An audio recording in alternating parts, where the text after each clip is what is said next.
Thank you everyone for coming back to my channel and stopping by to see this tutorial. I made a shaker tea-in cover. I don't remember how long ago it was. It's been several months ago. And I had several requests for a tutorial.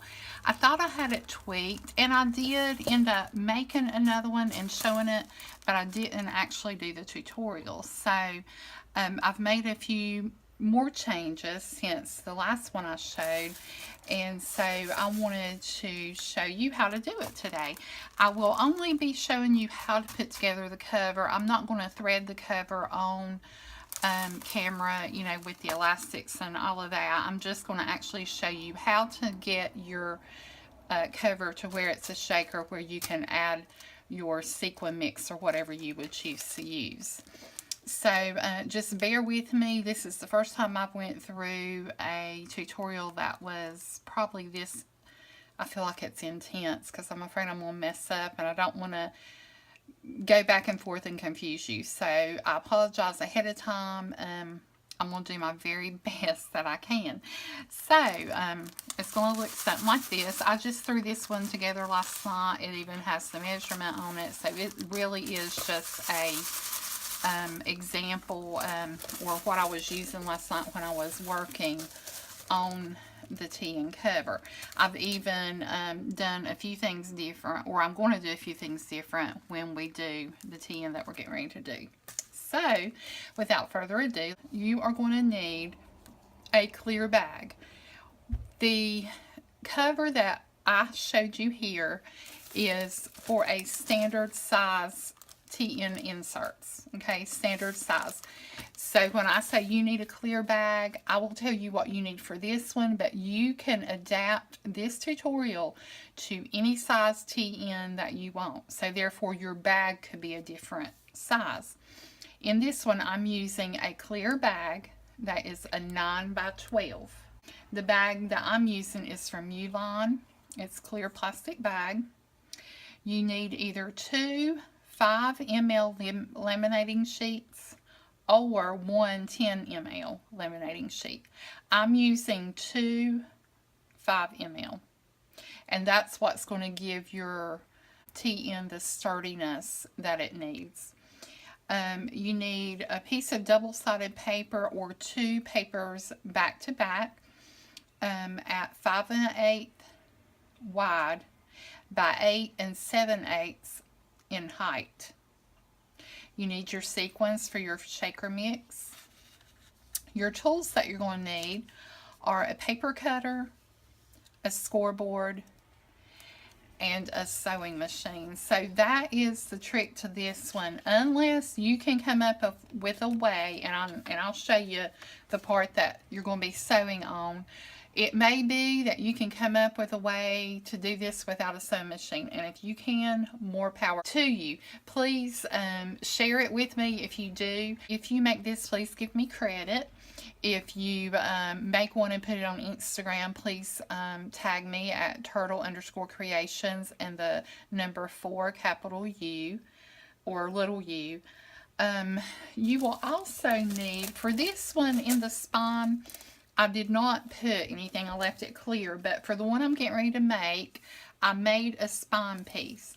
So this spine piece needs to be 7/8 of an inch by 8 7/8. 7/8 of an inch wide by 8 7/8. Now you can choose a piece of double-sided paper, or you can do like I did. I used some washi, and I just cut me a strip of white cardstock, heavyweight cardstock, the size that I just mentioned, 7/8 of an inch by 8 7/8 inches. And I've already cut my paper and put it together for my double-sided paper.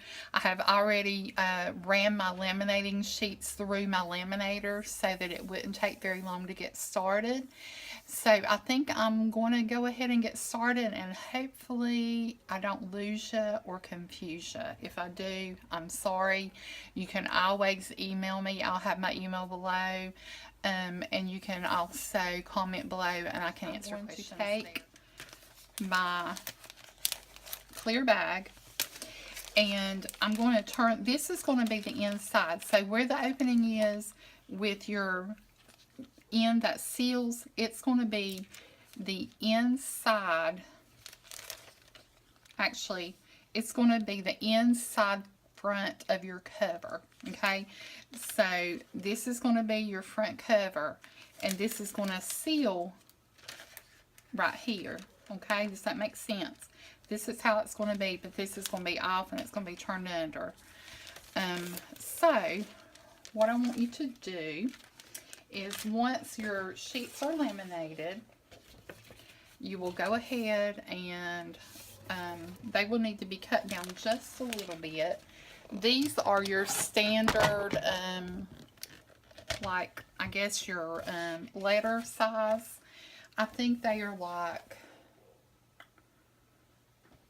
8.9, almost 9 by like 11 and a half, I think. And on this long side here, you are going to cut that down by 1/8 of an inch on both of them. So that's what I'm getting ready to do here. I'm going to cut this down by 1/8 of an inch. Let's see, 1, 2, 3, 4, 5, 6, 7, 8. Yes, by 1/8 of an inch. So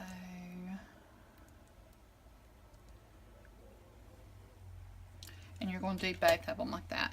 It's just going to give them a little bit more wiggle room. Now, we might have to come back to the board and cut just a little bit more, but right now that's what we're doing. We're cutting 1/8 of an inch off the long side of both of the laminating pouches once you have run them through your laminator. So be sure you run them through your laminator first.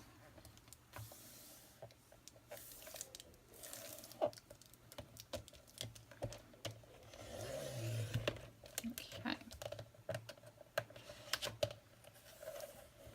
Very important to run it through your laminator because it's going to be hard to cut it when it's flimsy, okay?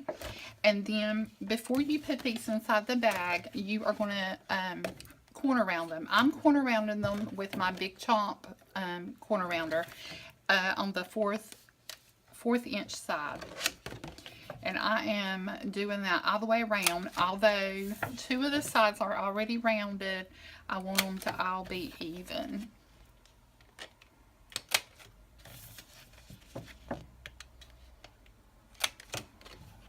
Okay, let me round this one.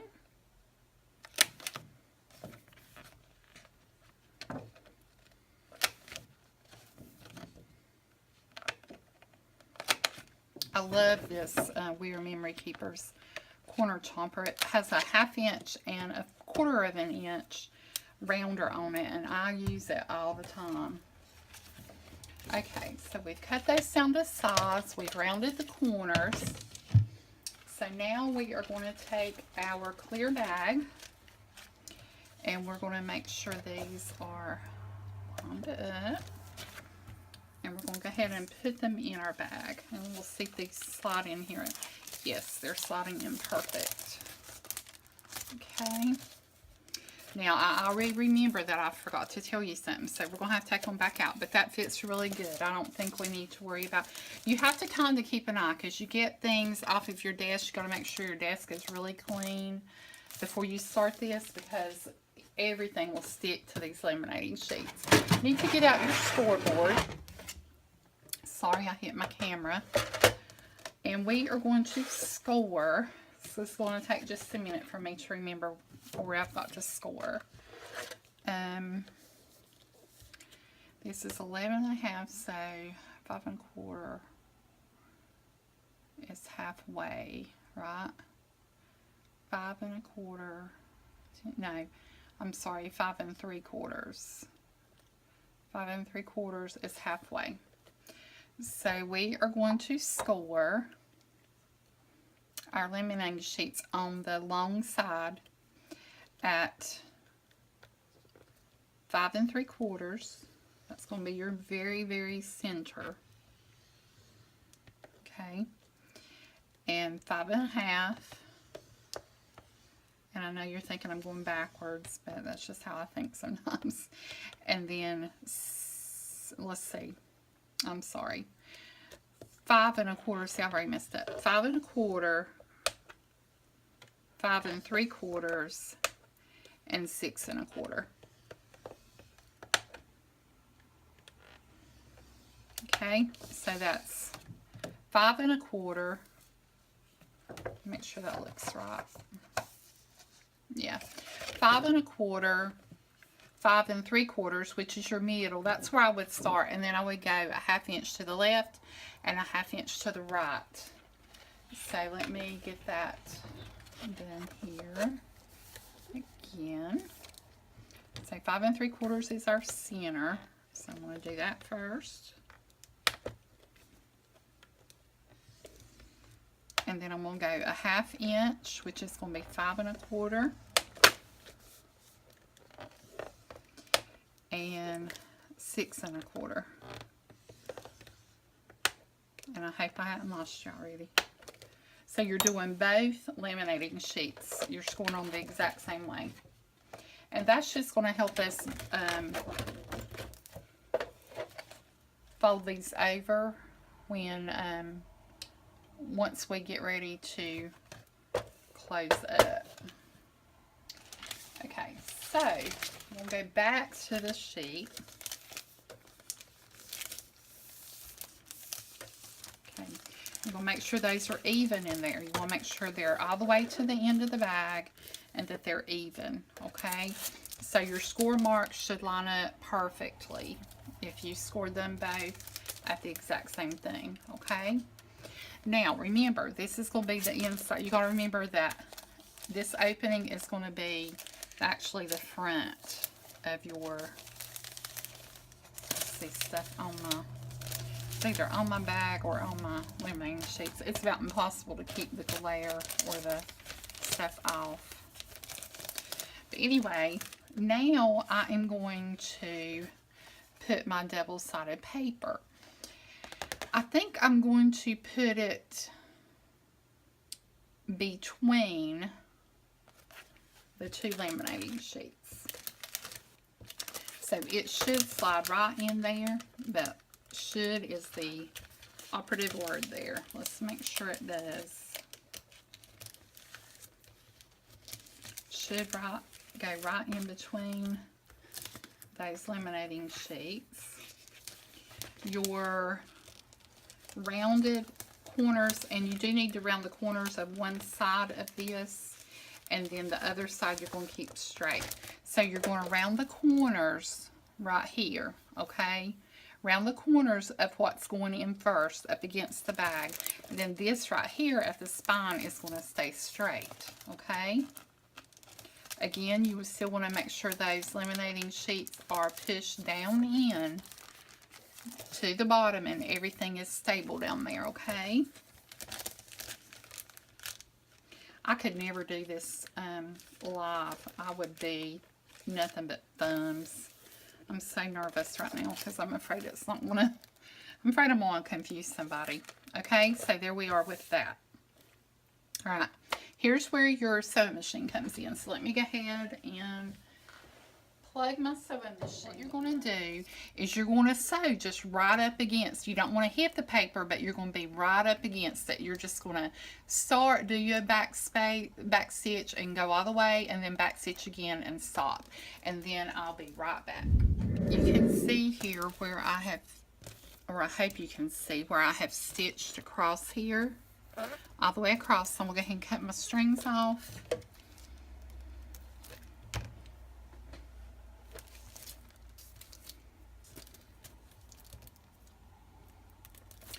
Okay, now you can either skip this part and go right here along this outside score line and sew there so that that makes your spine, or you can do like I'm going to do, and I am going to stick this in for my spine. So let's see here. See if I can get this to go in here just like the other paper did, real nice. Ho Ho Ho. That's my new washi that I got from Pretty Packages. Okay. Okay, now that's going to be your guide there where you sew this time. So it's going to be sew a little bit, back stitch, go all the way across, back stitch again, and then finish off, okay? So I'm going to do that, and then I'll be right back. Okay, guys, we're almost done. We're getting there. Okay, so there you can see, I hope, where I stitched across there, okay? So those two stitch lines are going to help you crease your TN into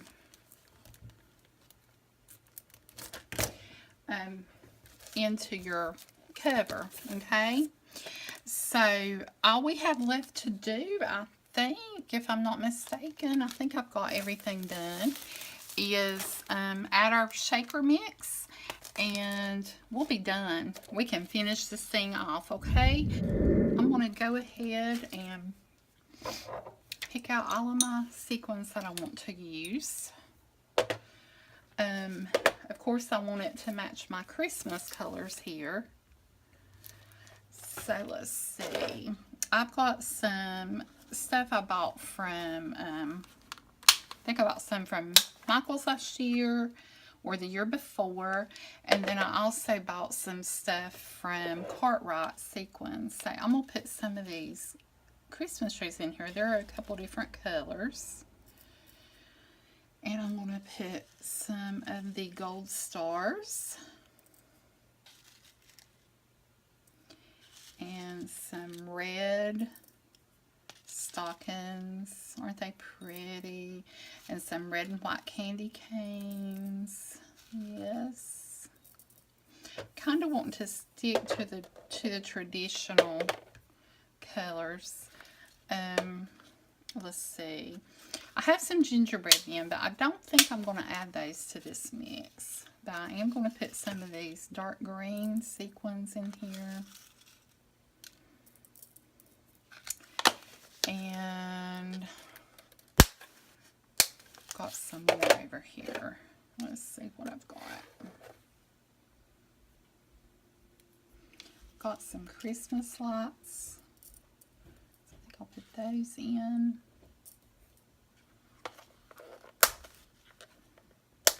And I have some of these Martha Stewart iridescent stars, so I'm going to add those in as well, because that'll give it some pretty shimmer and glimmer.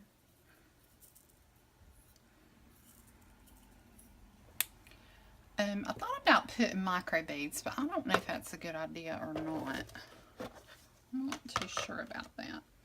So I'm going to add some of these holly leaves. These are kind of bigger sequins here. Some Santa Clauses. And some bigger Christmas trees. And I may need to add some more stuff. So I'm just going to start with this mix I've got here. And go from there. Okay. So, let's see what I've got here. Let's stir this up.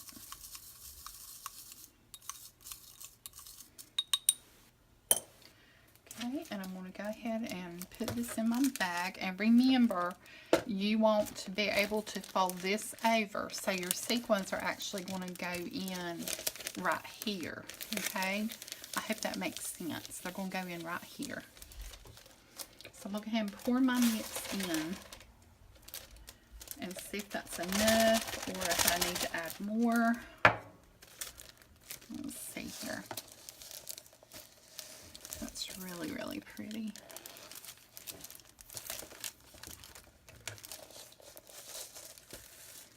Yeah, I think I want to add maybe a little bit more. Doesn't that look pretty?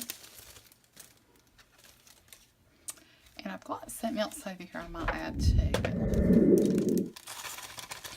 And the reason I was thinking about adding some of those micro beads, but I'm just afraid that they might sneak out the side, right there where the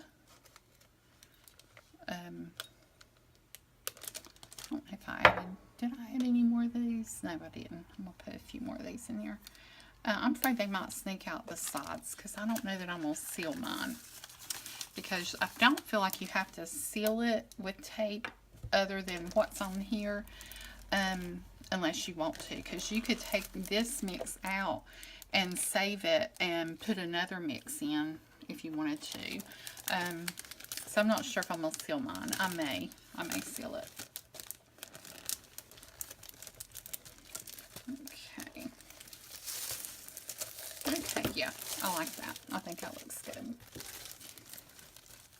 Okay, so I'm going to go ahead and seal it up, and then I'll let you see. Actually, I am going to do something right quick. I'm going to put one of these Christmas trees that I cut out from some paper that I got at Joann's. This right here, it's plain green on one side, but it's that in there. And then I've also got some little Santa hats that I punched out from my Stampin' Up! Punch. So I'm going to put one of those in there as well. I think that'll be cute. Okay. Alright guys, so all that's left to do, besides bend our spine of course, is to seal it. And you want to get a good seal because you don't want your sequins coming out. So you're just going to just bend it over right up against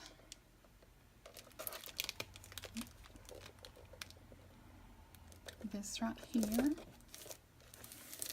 Just fold it right along your line there, and you can always redo it if it doesn't look right. Mine's a little wonky, so I'm going to fix it in just a minute. But there you go. So, all that's left to do now is to bend our spine, which you will do along your sew lines where you sewed it with your sewing machine, or however else you might have done your spine.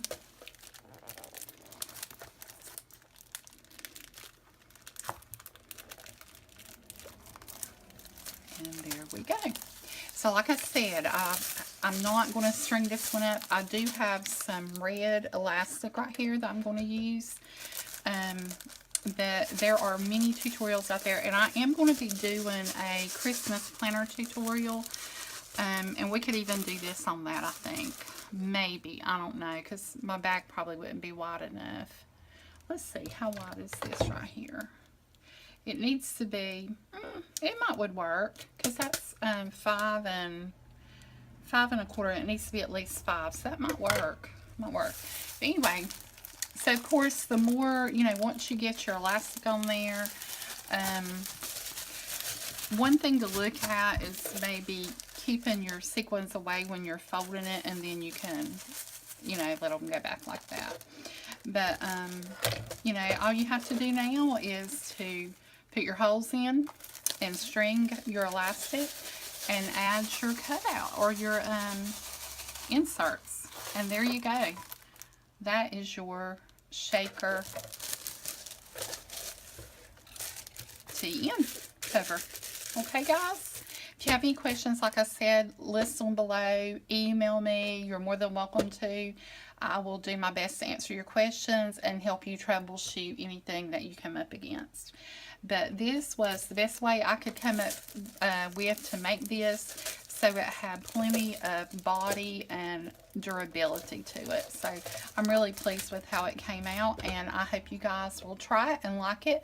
And again, tag me on Instagram, and please mention me if you do a video. Alright guys, y'all have a good evening, and I will talk to you later. Thanks. Bye.